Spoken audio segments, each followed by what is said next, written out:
Want to start a side hustle that replaces your full-time income? Stay tuned.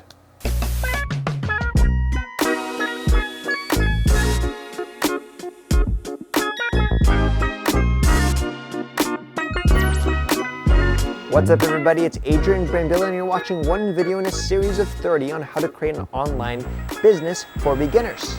If you're watching this video potentially out of order, make sure you go to adrianbrambila.com/30 days so you can start at the beginning.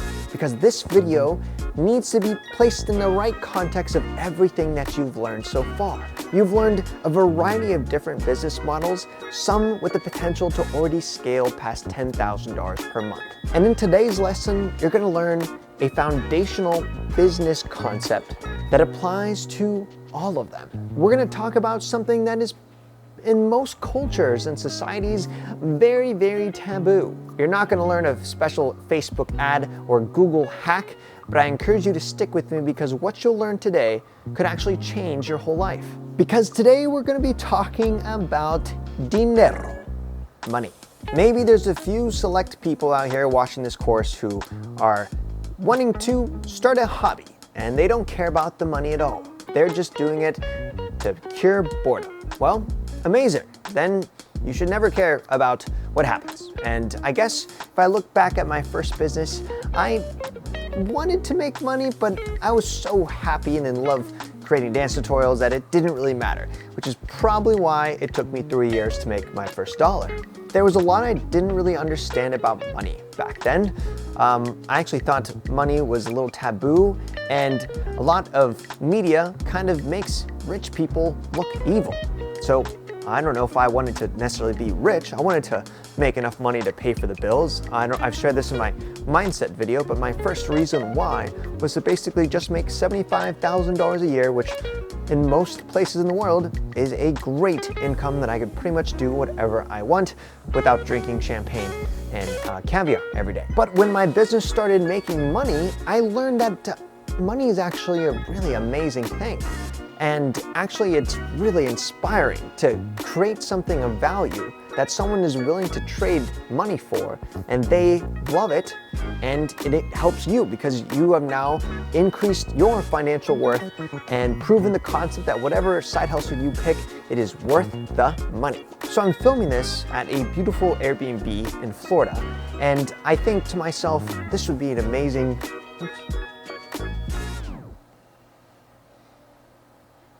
So I'm filming this in an amazing Airbnb in Florida, and I think to myself, it would be amazing to have a home like this near the beach. And I think if you want to actually build something of, we all have dreams, one thing we have to understand is our foundational concept of what your business is going to bring in. You're going to build your business based off value, which is in return, people are going to exchange funds for, money. Now, here's something that most, I guess you call myself a guru, don't like sharing, is from the courses, I've helped a lot of people start online businesses. Some of them, they make $500 a month, they're happy with. Others have replaced their full-time income. I've had some students that made over $30,000 in a month. But here's the thing, I know some of these students who have found success through their revenue still have not quit their main job and let their side hustle die. How could that be? Surely if your side hustle started producing $30,000 a month, that'd be more than enough money to cover everything. Dream life, right? Well, here's the thing. My course and most of my content online is about teaching you how to build a valuable, ethical, moral business that produces an income in a way that makes everyone happy, you and the customers. But I don't have much content on what happens after that, after you receive your income and money. Now, I do remember a few instances when I had side hustles take off where I splurged. For example, when I first launched my affiliate ads for Lady Boss, the very first week, every single day, literally from the first day I launched, first day, $1,000, second day, $1,000. The first 7 days, I had made $7,000 in affiliate income, and the profit was around $5,000. This amount of money at the time was a game changer, something I wasn't used to. And so I told Ashley, my wife, and we went to the town. We drove to a city called Iowa City, and we ate at the fanciest restaurant we could find, and then we stayed at a hotel, which those were our splurging, right? I think our total tab for the weekend was like $600 something. And to us, that felt like a big, big splurge. It's okay to celebrate, and we did. But then when that Monday hit, I basically kept going and trying to scale it, and then focused on making sure that the majority of my income is saving. I want to take this video to basically give you permission to achieve as much success as you like. It's okay if your business grows a lot, fast. It's okay if it takes time. And that money that comes in, I want to walk you through a few really important life lessons that mentors have told me that have helped me take my money that I've earned and turn it into basically investments or a way of thinking that has helped propel that. Because the sad thing is that some of my most successful students I've had that have generated the highest amount of income weren't able or didn't have good financial habits. So the income that they brought in allowed them to splurge. Maybe they got a new whip or something, but they actually never quit their full-time job. It felt too risky or volatile, and it had nothing to do with the business, it had to do with them. They didn't have the right financial habits. So I actually want to take a step back from side hustles today, and I'm going to teach you one of the most important foundational lessons on business and money. To kick off this course, we're going to talk about what I think is the number one or one of the most important words that comes with money and finance that no one really mentions. It's not saving, it's not investing. It's the word intent. You see, where your money goes, your energy and life flows. If you continually spending money on fast food, then guess what your body's gonna do? It's going to naturally gain weight. If you invest in education, guess what? Your life is naturally gonna get better because you're gonna get smarter, you're investing in yourself. So where you spend your money, it actually, what I think, is part of your identity in a way. Having intent behind every single purchase, every single place that you spend money, online, offline, if you're investing, if you're not investing, these are all things that if you don't have intent or control over, and most people don't, life becomes stressful. Because if you don't understand your relationship with money, you don't have intent to where your dollars go, then it's chaotic. Look, you may disagree with me on this point, but in this world, if you don't have a great relationship with money, life's gonna be hard. Life is tough because this world that we live in revolves around money. So having intent, if we talk about how do you have a positive intent, it's about being first, I think, conscious, right? So when you're conscious about money that you earn and money that you spend, all it means is that you're thinking about what is happening to your money. See, I think my wife, who, by the way, I got my approval to bring this story up,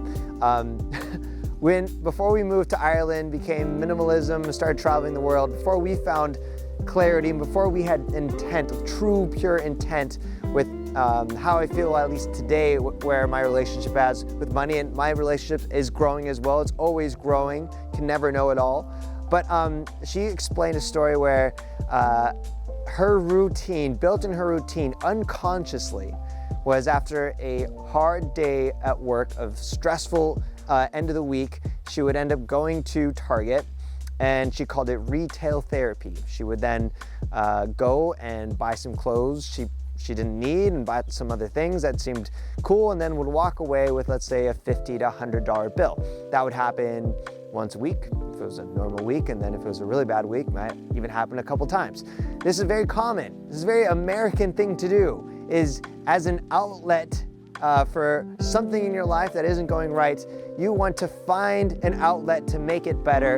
And it's very unfortunate that a lot of people end up taking that outlet into spending your money unconsciously without intent, right? So how would intent play in this scenario? Well, if something at work was causing stress, drama, if there was conflict in your life, inside or outside work, having intent would mean the dollars that you spend on a physical object, clothing or whatever, alcohol, these things aren't the real reason that are going to make whatever caused this problem go away. That's not having really good intent. That's not being mindful of where your dollar's going. All this is doing, if you don't have intent, that's where you end up spending money, and then you wonder, where did all the money go, right? When you have intent, you'll realize there's something else you should do to try to alleviate this problem or outlet or stress.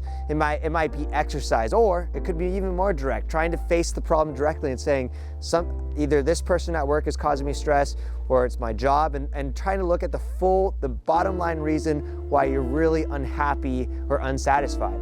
Having intent's massive, absolutely massive. So I often think a lot of people have very common goals. We all want to have a great relationship. Everyone wants to be in shape, and we all want to be rich. Or some people, maybe they don't want to be rich, but everyone wants to be comfortable. No one wants to wake up stressed in money and have debt, right? We can all agree on at least that point. So when you have an intent, it really comes down to when you put money, I have a true fundamental belief, I truly believe in this, where you spend money is how your life is going to change. So we go back to where those things are. If you want to have a better relationship, where you spend money, if you're spending money on that relationship, in theory, it should grow and get better because you're learning and you're improving and you're investing in the relationship, right? If you're investing in your health, then where you spend money or don't spend money because you have intent, you should become in better shape or healthier. So when you go and buy organic, right? When you go and buy whole foods, those things are nourishing your body. You have intent because the real reason why you're spending the money in the first place is to be healthy. That's your intent. So you spend money on health products to make you feel better. Now, to be wealthy, to build finances, to build a financial plan that you can go to sleep at night, not worry about money, that's investing. That's where you put money with the hope that that money makes money, right? So our three basically aspects of life that drive most people is relationships. Again, we have health and wealth. Now, I promise all my videos in this course aren't like this foo-foo type of stuff, but this is super important. Your mindset, how you consciously think about money affects everything. So, relationships, what can it be an example of investing in a relationship? It's very simple. Going on a date, right?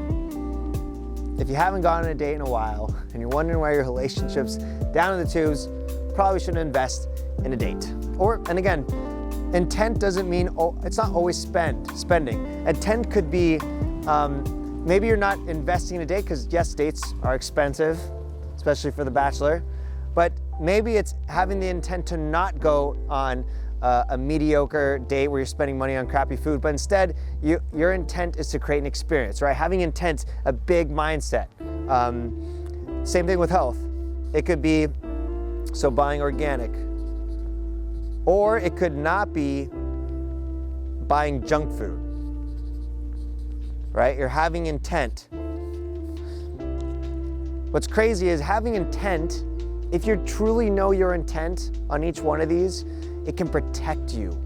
Like it can protect your money and your longevity, right? Because we all get hungry, and so fast food is always the easiest option, convenience sake, and we're hungry. We see another yellow M, so we're like, we gotta go in there. But if your intent is, well, I'm trying to be healthy, then hopefully, in theory, if your intent's pure enough and strong enough and it's true of a reason why, you won't spend your money there and you'll drive an extra 5 minutes to go to someplace healthier. And finally, wealth. So this is truly, and this course is going to get down into investments because this is I think it's made to be complicated when it shouldn't be. And hopefully this course is going to break down, make it much easier when it comes to investing. But there's more, I think, psychologies that drive us, but these are basically the main three. So having intent's a big deal. I think as a practice, as a rule of thumb, this is one of those videos you can walk and already start implementing right away, because you're probably gonna spend money on something today or tomorrow, definitely this week. And so what you need to really think about is the intent onto why. Is this true? Is this where your money is going? Is this truly fulfilling your purpose? Is it in line? Are you consciously spending? Do you have the right intent? Those are the questions you need to ask. In this course, you're not gonna hear me say you need to not drink Starbucks, and if you gave up Starbucks, a $5 latte for 30 days, that's $150. And if you invested that could grow into $1 million over 40 years. I'm not gonna talk to you about that, because I'll speak for sure, definitely on that point right now. Like, I love going to coffee shops, and I love coffee. I don't want to give up coffee. I love lattes. I'm happy to spend $5.35 on a latte every single day, because that truly gives me, it fulfills me. It makes me happy. I enjoy it. And I have the right intent to spend my money on coffee and to stay in the coffee shop and read a book. It is worth every single penny. It makes me happy. I will defend that every single day of the week, because that is totally aligned with my intent. Just to flip on the other scenario, so when I go to a bar and I'm meeting with friends or something, and I order a $12 cocktail because you feel like you should try this. It's like really hard to go to a bar or a restaurant and not order a drink. For me, it's tough. It's hard. I get sucked into people around me and friends grabbing drinks, and they ask me, do you want a drink? I might say no the first time, and then it's just so tough. The environment is so hard for me. Drinks are expensive. You buy a couple drinks, you check, your credit card or whatever, and boom, like you spent 20 to 40 bucks on that night on a few drinks and an appetizer. That to me bothers me, because I know alcohol specifically is not aligned with my intent. Alcohol does not give me the satisfaction, does not fulfill me. And when compared to like coffee, I would much rather spend those $50 on more coffee than on $12 cocktails or full of sugar. So like those are, and I'm being fully transparent, two black and white scenarios of where I do feel like the intent is right. I look back and I could care less how much I spend money on coffee, because it truly makes me happy. Whereas on alcohol, I know that's not in line with my intent. So again, the questions you need to ask in terms of intent where you spend your money, the next time you spend something, does this give me purpose? Now, if you might be like, Adrian, like, I just bought a sandwich. Like, I don't know if this sandwich gives me purpose, right? So there's another question that you tag along on this. Do you need this? Need this? Do you really need an other pair of shoes? Do you really need an other shirt when you have 30 and a couple that you've never even worn? Do you need it because it's on sale? It's on a discount? Does that mean you need it? No, the answer to all these are no, by the way, in case you're like, do you need this? Does this give me purpose? Do you need this? And I'm gonna add one more thing in here, another question to go with our health. Does this nourish me? Right? If you, like most people, I've never met actually someone who's like, I would be really unhealthy. So I'm taking a guess here, but I'm sure that you wanna be healthy. So these three questions I hope to protect you, because I think about it every single time I spend money. Okay, utility bill. Do you need this? Yes, you need it, okay? You gotta do it. Sandwich with chips and a soda. Do you need this? That could be argued because I think if you're trying to optimize your savings, let's say like you've dug yourself a hole, you're trying to get out, and you got it. There's a whole course section here on optimizing and saving. Well, the soda and the chips, I would argue you don't need this. You need the sandwich because you gotta eat, and there's more nutrition in there. But the chips and the soda you could replace with the water, right? and seeds or some other thing you could buy at home. And then does this nourish me? So that's a good one, because I think when you're stuck, especially if you're younger, I think one of the most things people spend money on without intent that gets stuck is social, community-based going out. That's a really nerdy way for saying going out. Going out to eat, meeting up with friends at bars and restaurants is, it's a downer on the wallet. It sucks. It sucks, especially if your friend group right now, that's how you guys hang out and stuff. It's very hard. Again, you can put in those environments where you got to really put up your guard. But these 3 questions have protected me. My really cool thing I can say, I feel like my habits have always been good, actually. Like there was times I could have saved more. I've definitely made so many mistakes, but the one thing that I think is really cool for me to share now, and I'm 31 years old, is my very first job out of college. My bank account was literally $0. I made $27,000 a year, and I had a side hustle. I was coaching dance, and that probably made like $3 grand. So let's call it 30 grand my first year out of college. My bank account started at $0, and at the end of one entire year, I had $3,000-ish in the bank. I think it came out to like around it. I saved 18% of all the money I made when I only made $30,000. So however much money you make, unless it's less than $30,000, you might be in college still or school, like $30,000, at least by American standards, is not that much. It's a little better than minimum wage. And if I was able to save 18% based on that, that's encouraged. You should take that and be like, okay, if he can do it, I can do it, because I'm no one special, right? And these questions have always guided me. How I got these habits and behaviors. I had amazing parents. My dad was an immigrant, came super poor. We're filming this at my parents' place right now. And my mom also grew up poor, and she saved and worked hard. Both of them worked hard and were so frugal. So a lot of this, of my foundations of saving and being frugal and optimizing came from what I've learned from them. But these 3 questions to end this video. The next time you purchase, I want you to practice this consciously every time you spend money. I'm not saying you need to even change any habits at this point. I just want you to consciously think and analyze and ask these questions. Does this give me purpose? I don't care how small or big your next charge is, but do this. I want you to do this for a week. Do you need this? Do you really need this? And then, does this nourish me? Nourish, again, doesn't even have, I could argue nourish isn't just about food. Totally nourishing could definitely be of your mental well-being, right? If you, I don't know why I just thought of this. If you buy a naughty DVD, does that nourish your brain? No.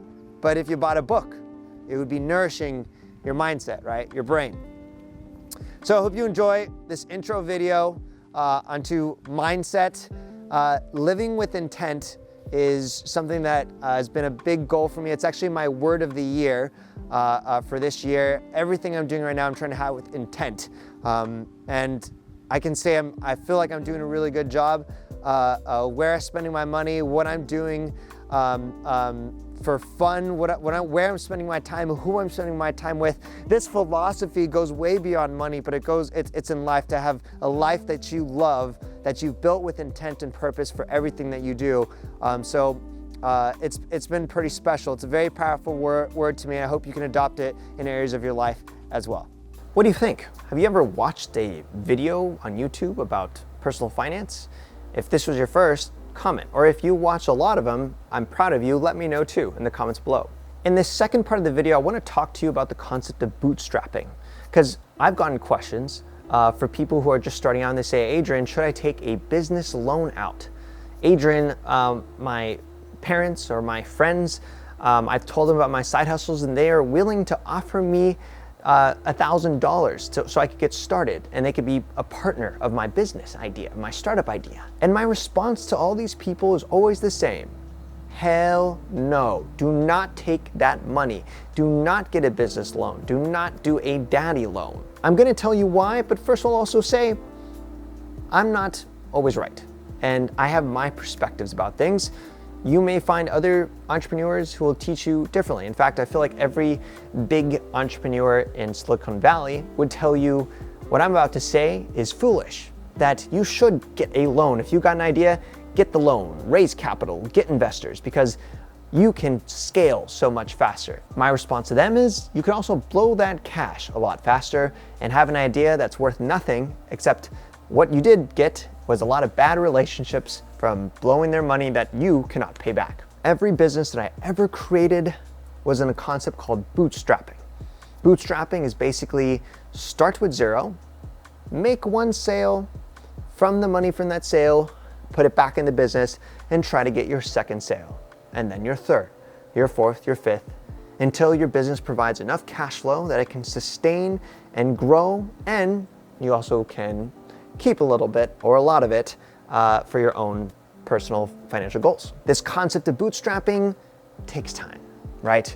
If you somehow landed $5,000 right now and you're about to start your side hustle, of course, without a doubt, would the $5,000 help? Yeah, it definitely would. But also at the very beginning, you might pivot your side hustle dozens of times. You may test dozens of products.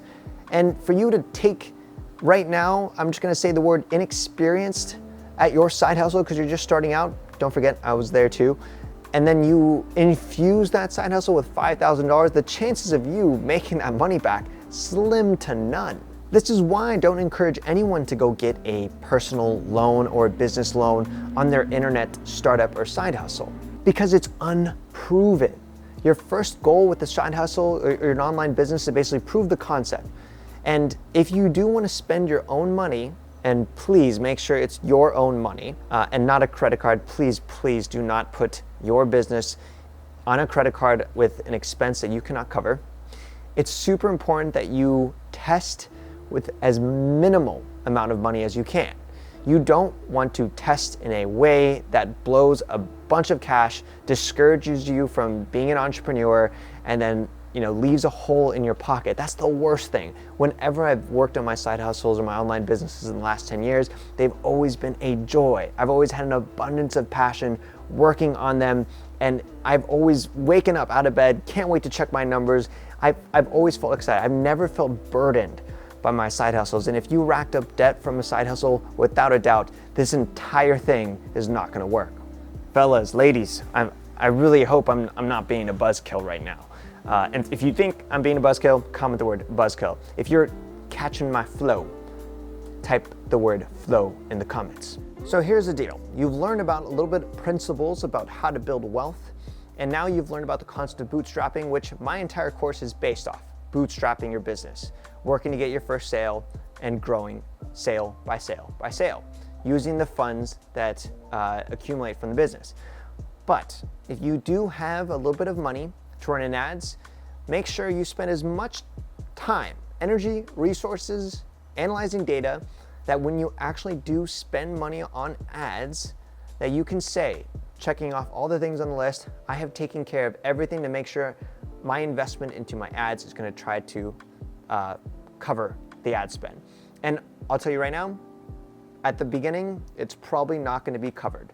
But if you are doing everything to making sure that you're testing with due diligence, that is okay. In fact, that is part of the game. I launch hundreds of campaigns each year, and my success rate's only 20%. That means 80% of the time I'm launching an ad, doesn't matter if it's Facebook or Google or Instagram, it fails, which means I lose that money. But they're all very calculated, conservative risks that every campaign I can say, I have done all my due diligence, there's a chance this might not work, but I'm okay with that investment not working because I'm diversified, I'm testing, and the amount I'm spending is not so big that it's gonna make me sad or burdensome. Of course, I want all my stuff to win, but I know that in the terms of running ads to test products, it is gonna cost some, and you call that R&D, research and development, income to test with your ads. Not everything's gonna work, but just make sure when you do your test, it's an acceptable amount per your budget. I wanted to make this video because in the next week, the final week, we're gonna talk about ads, running ads, how to scale your business. And these are things that usually cost money. Anytime you run ads, it's gonna cost money. So I wanted to make one video and interject it here in my course about the concept of money, when to invest your money, what to do with your money, and it's okay if you literally have $0 to spend. I hope that at a minimum this video gives you an idea, because if you are already watching these videos and trying to learn how to make income, I'm a true believer that where your energy goes, the money flows. So you're already in the right place at the right time, and maybe you've never had a successful side hustle, maybe you've never sold anything online, but the fact that you're here with me right now watching me tells me that you are on the right path to get there and more. Who's on the right path? Comment your name. I am on the right path. My name's Adrian, I'm on the right path. And to conclude this video, I want to talk about the strategy that I did that helped get me to where I am today with money. Because I started with zero. My full-time income paid $27,000 a year at a call center, and I didn't have much money to live, but I didn't have much money to spend in my side hustle. And so what I did is I focused on free hustles, free online business strategies, like creating mini classes and teaching or flipping items. And that's how I first started to build my income. And then from that income, I invested it into paid ads. So I actually have never, ever dipped into my personal savings, with the exception of one time, which I covered in the dropshipping video, where I basically purchased a bunch of clothing. And guess what happened when I did that? It put a hole in my pocket, a big hole that took me years to recover, and I never was actually able to sell every single article of clothing. And that's really what I just don't want to happen to you, where you take an absorbent amount of money and invest into your side hustle and it doesn't work. I don't want you to do that. I want you to bootstrap it, because you're gonna enjoy the process. Yes, it's gonna be slower, but you're gonna enjoy the process of selling one, selling two, and making that progress. It is the best feeling in the world. I read a lot of Tony Robbins books, and he often says progress is really like one of the keys of having a successful and fulfilling life, is that you have progress in your life. And if you've had your first sale, comment, please, I wanna know. If not, I'm anxious and crossing my fingers. I cannot wait for the day that you do get your first sale or do make your first dollar online. Please let me know. I love getting those messages. Well, I hope you enjoyed this alternative lesson in my side hustle course that focuses on the principles of money and business and wealth. If you have any questions about money, I'm your guy. Comment below. Just full disclaimer, I'm not a financial advisor. I only speak basically through my experiences. So there's some things that I'm not the best person. If you ask me a legal tax question, I'm not gonna be able to answer it, but I'm sure a local tax CPA can. Make sure you get the complimentary resources that come with this course by going to adrianbrambila.com/30 days. Otherwise, I wanna say thank you so much for watching, and peace. God bless. When I started my very first side hustle, I was working at a call center making $27,000 a year. If I could pinpoint how I got from then to now, it would definitely be by the power of habit. It's one of the hardest things to create, but once you have it, you feel unstoppable. To help you build it, I've created the Side Hustle Journal, which is a daily journal that will help hold you accountable to working on your side hustle and creating an amazing business and life that you love. Go to adrianbrambila.com/journal to check it out today.